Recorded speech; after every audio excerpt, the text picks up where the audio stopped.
Douglas McGregor.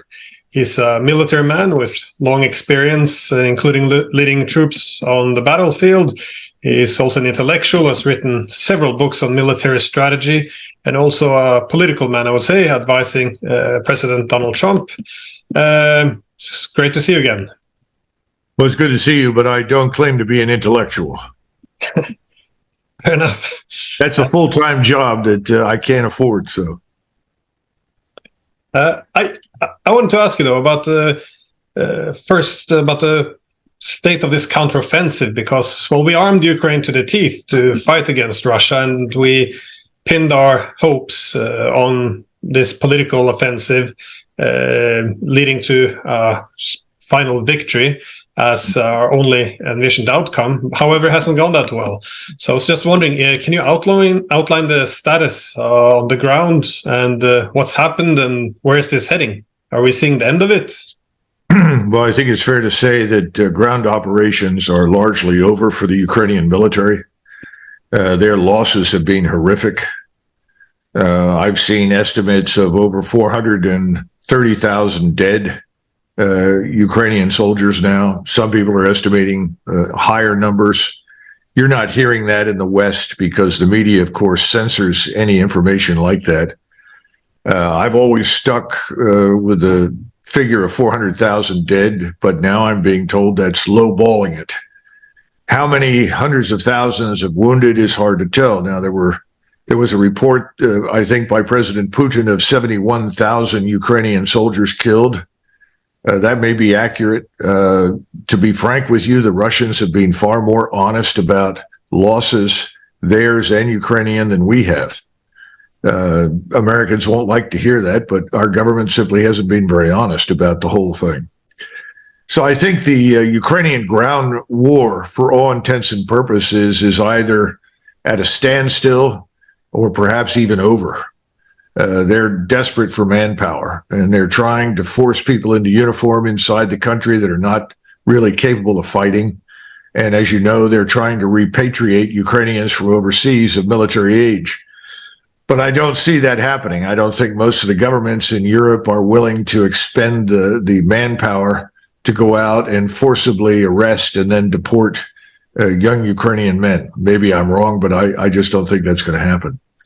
So I think we're in a new phase. And a friend contacted me today, and he said to me, I think we're now entering Biden's phase of the war. And I said, what are you talking about? He said, well, having run out of ground forces to throw at the enemy, the only thing the Ukrainians can do now is acquire long-range strike weapons like the Storm Shadow or the Taurus missile, and then hurl those at the Russians. And I think that's what we recently saw. We had a big strike launched against Crimea. I think it was a total of 11 Storm Shadow missiles launched from Su-24s that took to the air, launched their missiles, and then rapidly disappeared for fear of being shot down. And of the 11 missiles, 8 were, in fact, destroyed by Russian integrated air defenses, but 3 got through and caused some significant damage to ships that were sitting in dry dock or in the harbor at Sevastopol. You also saw the use of some drones that are used underwater. We prefer to say underwater unmanned systems, but people now use the word drone all the time. But I think they were of British origin, much like the Storm Shadows. The thing that's most disturbing is that both U.S. and British and potentially French ISR, intelligence, surveillance, reconnaissance platforms, unmanned and potentially manned, were used to help guide these strikes, both the underwater unmanned systems and the Storm Shadow missiles. That would also include a Global Hawk. The Russians have previously downed a Global Hawk over the Black Sea, and apparently we used another Global Hawk to assist in this strike. The reason that's disturbing should be obvious to all of your listeners. This means that we are co-belligerents for all intents and purposes. The real question is, how much longer will the Russians restrain themselves from attacking the source of these weapons and capabilities? Namely, Great Britain, the United States, France, potentially even Germany. So I don't know the answer to that. So the point is that we're in a new phase. This is kind of a long-range strike phase because the Ukrainians have nothing else to throw into the mix. And it's a very dangerous thing to do. I think the Russians are now finally coming to the reality that the only way that this will end is if they end it militarily. And so I'm watching carefully to see if there are preparations for a serious offensive. Keep in mind that some of the strikes in the Black Sea area against the Russians were launched from the coast that lies between Odessa and the Romanian border. That's not very far for the Russians to reach. So one wonders how long the Russians will wait before they cross the Dnieper River and ultimately take control of Odessa and that southern coastline. It's obviously in their security interest to do so. But we don't know. We don't know precisely what's happening in Moscow and the general staff. We don't know what instructions are being given by President Putin to his forces in the field. So we're in the wait phase to see what happens next. Yeah, I was going to say the same, that in these attacks on Crimea, we see it's being used NATO missiles, and it's NATO intelligence that picks the targets, and then it's NATO-trained soldiers that push the button. So it seems we keep convincing ourselves that we're not a participant to this war, but obviously if it was reversed and the Russians were doing this on the American border, directing deep strikes and arming deep strikes within the United States, I guess our side would not buy the argument that the Russians would not be participants. So again, from my perspective, I think we are participants in this war with Russia now, which happens to be the largest nuclear power. But how far can this go, though, before NATO strikes back?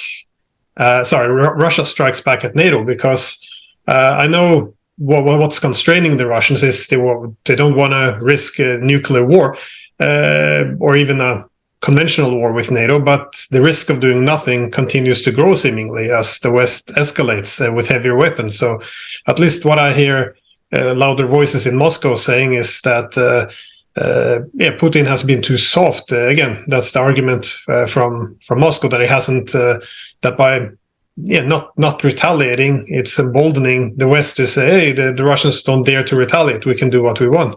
I mean, how do you think the Russians will strike back? If so, who would they attack? Would they go after the Poles, the British? Well, you framed the question very well. Do the risks of direct assaults on Ukrainian forces, do the risks of an all-out offensive to end this war outweigh the risks of doing nothing? Right now, I think people in Russia are very, very, very sensitive to the attacks that have been launched against Russians on Russian soil. There's no question about it. Remember, every government has an obligation to protect its population. That's primarily why we maintain the armed forces. I think the Russian military has done the best it can, but there's a realization that it's going to take more than simply building effective defenses. So I don't know when the decision will be made, but I suspect there are serious talks happening right now. Remember, there are 300,000 troops in reserve that could be launched by the Russians against what remains of Ukraine anytime they want to do it. What we don't know is what is the logistical picture. Have they the logistics in place to sustain an offensive over the river and into Western Ukraine? I think they probably do, but I don't know the answer to that question. And logistics really drive a lot of the operational decisions in war. And right now, I don't know the status of logistical readiness on the Russian side. But there's no doubt that their general officers at the senior level in Moscow and members of President Putin's advisory staff, members of the government, are all urging offensive action. There's no question about that. Again, this man Putin, I think, has always wanted to avoid a direct confrontation with NATO and the United States. He's probably thinking that if he waits a little longer, the situation inside Europe economically and the situation financially and economically at home in the United States may do some of the work for him. I mean, we're looking at an expectation that interest rates in Europe will rise to 6% over the next few months. Europe is in a lot of trouble energy-wise. Germany, of course, we know the situation there. They're into a recession that looks like it could become a depression. Situation in France is equally unstable. So perhaps that's in the back of his mind, that if they can exercise some patience, conditions will change. But there's no certainty there because you've got to change governments. Our government is not scheduled for any massive change, if you will, until November of 2024, assuming we get to 2024 without major crises. I don't know what the situation in Europe is. I would have long ago expected no confidence votes in places like Germany or Great Britain, but they haven't happened. So this is a difficult question, and the Russians have to answer it. And there's no easy answer. But I think that increasingly the pressure to act and launch a major offensive to put an end to these strikes and put an end, frankly, to the Zelensky regime is reaching the boiling point. I just don't know when it's going to boil over. Well, you mentioned now that during the Biden phase, the long-range missiles, because, well, whenever things don't go well for us, we tend to escalate by supplying heavier and longer-range weapons. And of course, with the goal of using them also now against the territory of the Russian Federation. But I see that Biden and various political leaders, they tend to argue that we can't send this one weapon because it's too provocative. It can start World War III. However, a few months or weeks later, we go ahead, or they go ahead and supply this weapon. So it began with the HIMARS, then there was the Abrams tanks, F-16, cluster ammunition, depleted uranium, but now it seems, which is why I thought it was interesting what you said, this is a new stage, because I was curious if these ATACMS, this long-range ballistic missiles they're supplying now, if that's very different, kind of animal, different weapons, because also when Blinken was asked about these weapons at a press hearing, he was asked if these weapons will be used to strike deep inside Russia, and his response was, "It's their decision, not ours."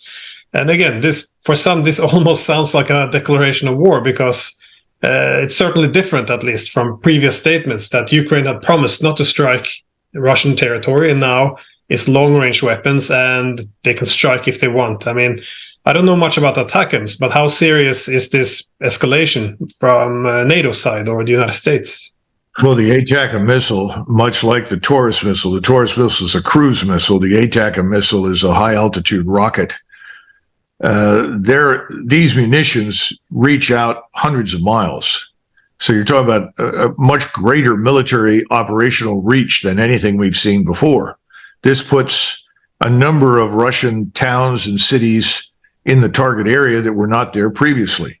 And as you point out, we have always said we would not risk this by placing it in Ukrainian hands. Now, obviously, I suspect that all of these are operated for the most part by non-Ukrainians anyway, probably contractors or NATO military advisors. The point is that this is a new phase now. The war is lost on the ground. That's not going to be won. I think people are coming to that reality in the West. So they turn to the long-range strike. The ball is in the proverbial court of Russia. If the Russians are going to continue to sit on the defense, then they're going to be subjected to attack. So they may conclude the only way to end this is to turn around and attack on the ground as well as in the air with substantial offensive fighting power. Now, you keep mentioning nuclear weapons, and I think it's important for people to understand there is no interest in Russia, and frankly, I see no interest in Washington in turning to nuclear weapons. Now, you could make the argument that since Washington is already crossing a number of red lines, why not consider crossing that one in the future as well? I do think there is an understanding that that red line is Armageddon. And thus, I don't see any evidence that people are that deranged in Washington, D.C., that they would risk the survival of our country as well as the West and civilization more broadly by using nuclear weapons. So I don't think that's going to happen. And I know the Russians have no intention of using those unless they are attacked by a nuclear weapon. So instead, what we've got is another escalation. You have probably within a month or so, the largest exercise yet to be held near Russia in the Baltic. This includes 40, 50 very, very expensive and very sophisticated fighters and fighter bombers and bombers from the United States, as well as aircraft from other NATO nations. The total I've seen is 40,000 uniformed members, Air Force, Navy, Army from NATO exercising in the Baltic. I don't know why we are doing it other than to escalate. And we could face a very serious crisis by doing so. We don't know how the Russians will interpret it. Again, the Russians have exercised a great deal of restraint. And then, of course, there's the potential for an accident. Somebody strays into the wrong airspace. Someone accidentally launches a weapon. All sorts of stupid things can happen that then precipitate a real shooting war between NATO and Russia. It's a dangerous phase, and that's why I've been saying now for some time that we've reached a more dangerous point in this war than any that we've seen before, because the war on the ground is effectively over. There's nothing the Ukrainians can do but sacrifice more lives pointlessly. That means it's all long-range strike. That means NATO is going to use whatever it's got in support of Ukraine, and they're going to do it ostensibly pretending that these weapons are being given to Ukrainians when in fact NATO is behind it.